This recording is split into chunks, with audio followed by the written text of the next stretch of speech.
This is a really personal and a tender issue for her and for those of us that know and love her. She's representing, though, people that you know.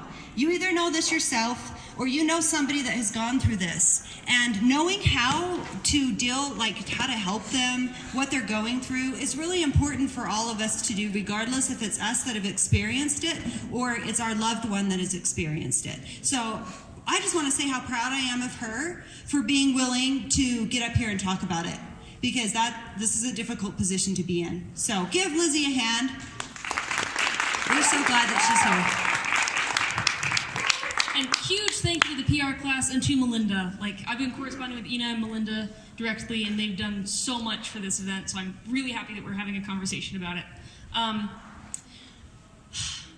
Part of my reason for speaking today is, I'll get to most of it, but I think there's been a really good narrative started with the Me Too movement, with the Time's Up movement. Those have been super, super good, but they're focused on one thing, and that's victimization. And that's something that I directly want to combat. I want to focus on empowerment. I'm honored to speak to you all, but listener discretion. I am going to talk about some things that are a little bit bleak. So if it's triggering, feel free to get up, leave, go get some water and a cookie. Okay, I'm sorry, that probably wasn't ideal, but I never expected to give this speech. I never expected to be in a position where I would be able to give this speech. I lived in silence and I lived in denial about the stuff that I had been through for years that put me on a bit of a rocky road for a while.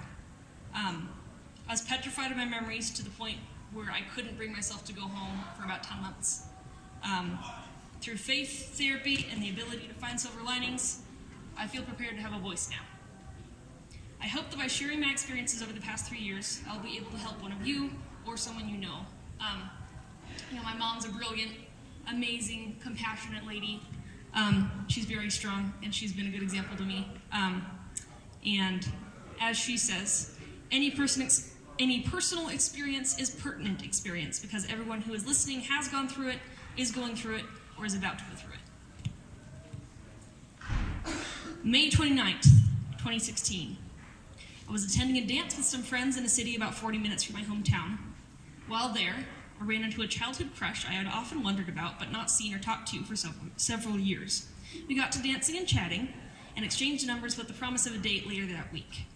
I was giddily humming to myself on my way home as I thought about this fated reunion. I just finished my first year of snow and was feeling grown up and independent, so the prospect of a boyfriend made me recklessly excited. As I looked out the window of the car, however, I had a distinct impression that I could date this boy, but it would be one of the hardest things I ever did. I naively told that thought that I liked a challenge and moved it to the back of my mind.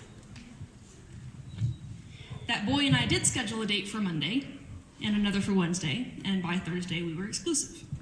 I was thrilled out of my mind, as I had liked him several years past and was graced with a second chance to act on it, but I had a nagging feeling that it was too much, too fast, and while I wanted a boyfriend, I wanted one I knew my parents would like, and I knew they didn't like him. Again, I ignored the feeling. And I think it's important to point out here, I grew up in a fairly affluent, middle-class, strong family, both parents together, very much in love kind of home. I grew up in a very good situation. And I have no family trauma that could have caused this event, that could have made me susceptible to this. Most of what I'm talking about is either because of this event or because of feelings of self-worth and depression. That Friday, he raped me for the first time. I'd been very careful about preserving my virginity my whole life before that, and in the days that followed, I was confused and a little numb, but I didn't fully recognize that I had been raped. I thought maybe this was the new me, rebellious, dating the bad boy, who vaped religiously and had blue and purple hair. Besides, he was the one that told me afterward that we needed to confess to our religious leader, and he had also said that he loved me, so it was okay, right? Wrong. The next 3 months and 24 days became a living hell and evolved into the most toxic period of my life. This boyfriend became fiance, then ex, then boyfriend, then fiance again. At one point, we had agreed to get married because we thought I was pregnant. Some days he would tell me that I was the best thing to ever happen to him in the morning. And by that night, he would tell me that I was the worst thing to ever happen to him by throwing and screaming and calling me names. As I drove home crying one night, I wondered, how could I be both? I genuinely thought that I loved this boy. I was prepared to give up my family, give up my faith, and my happiness to keep him happy, and I had already given up on myself. Throughout this period, he raped me repeatedly and called it love, and claimed he would kill himself if I didn't fulfill his needs, and that would make me a murderer.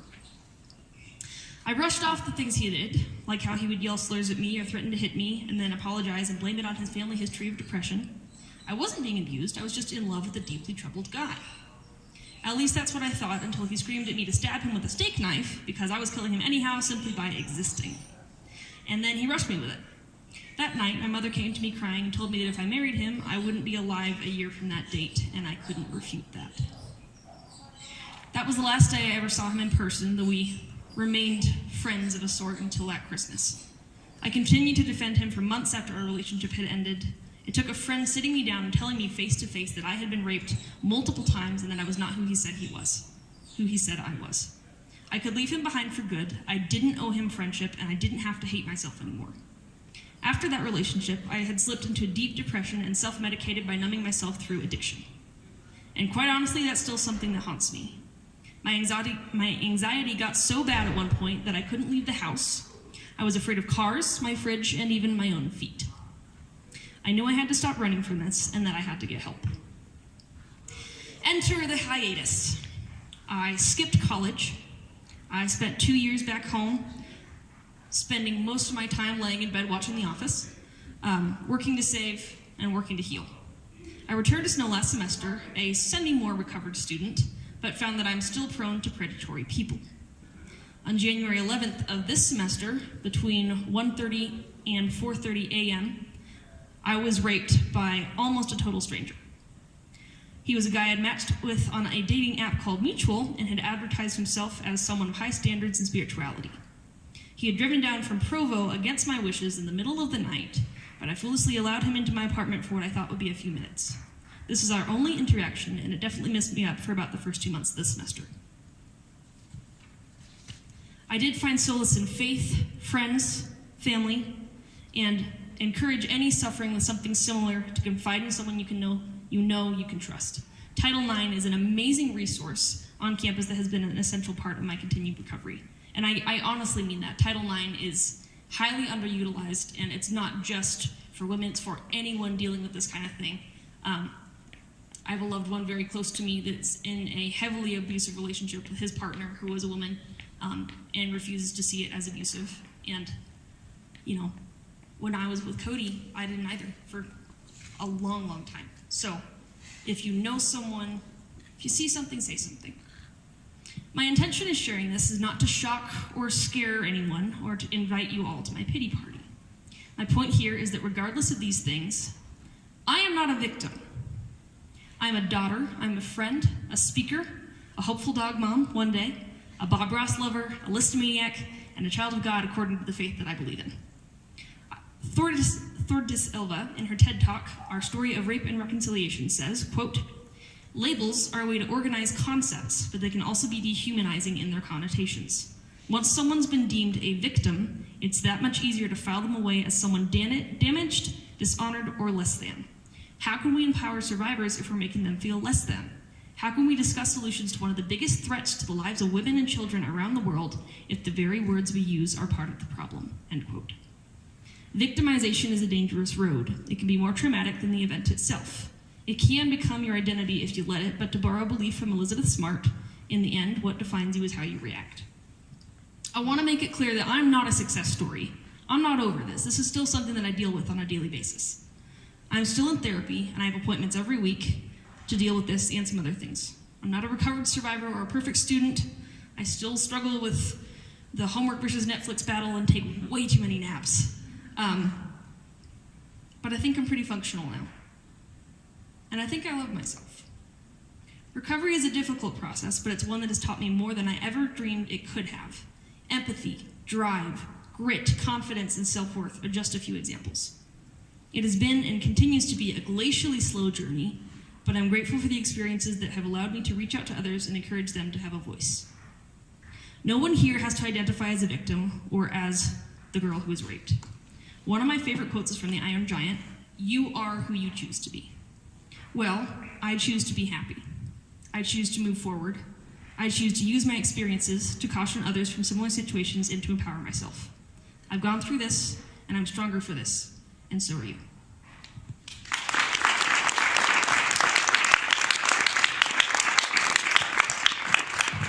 So proud of you. Such a good example. Really, so I hope what you'll take from this is, impactful enough for you to remember this for a long time. Because someday you're going to be parents and you'll have children and they may be going through things that are similar, even if it's not you. Some of you will have sisters who are going to grow up and experience these sorts of issues. What are you going to say to them? How are you going to help them get through it? What we do know with sexual harassment, abuse, and assault is that all three require you speaking up about it. It takes the courage of Lizzie. It's that sort of a spirit that they need to have encouraged. And it's our responsibility as fellow human beings on this planet to help other people have a voice.